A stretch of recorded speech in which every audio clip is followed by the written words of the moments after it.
शब्दाच्या कोटीमध्ये संतांचं वर्णन करता येत नाही. का बरं करता येत नाही? शब्दाने काय सांगता येतं? शब्दज्ञेय पदार्थ हे शब्दाने सांगता येतात. ज्या पदार्थाचं ज्ञान करून देणं शक्य आहे शब्दाने, ते शब्द दृश्य असतात, ते पदार्थ दृश्य असतात. जसं लहान मुलगा आहे, जन्माला आला, जन्माला आल्याबरोबर त्याला फक्त दिसतं. काय काय दिसतं? हे झाडं दिसतात, हे परिसर दिसतो, माणसं दिसतात, पण त्यांचं त्याला ज्ञान नसतं.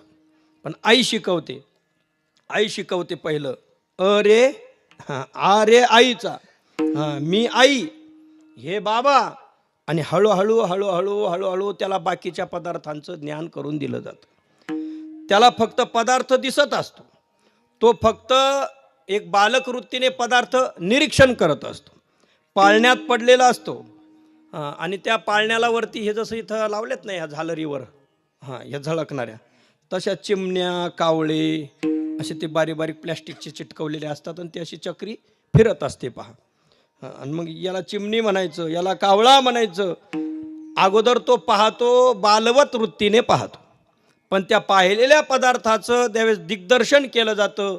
ही चिमणी, हा कावळा, हा पोपट, असं नाव दिलं जातं. मग त्याला त्या शब्दज्ञानाच्या द्वारा पाहिलेल्या पदार्थाचं काय होतं, ज्ञान होतं. विठ्ठल विठ्ठल.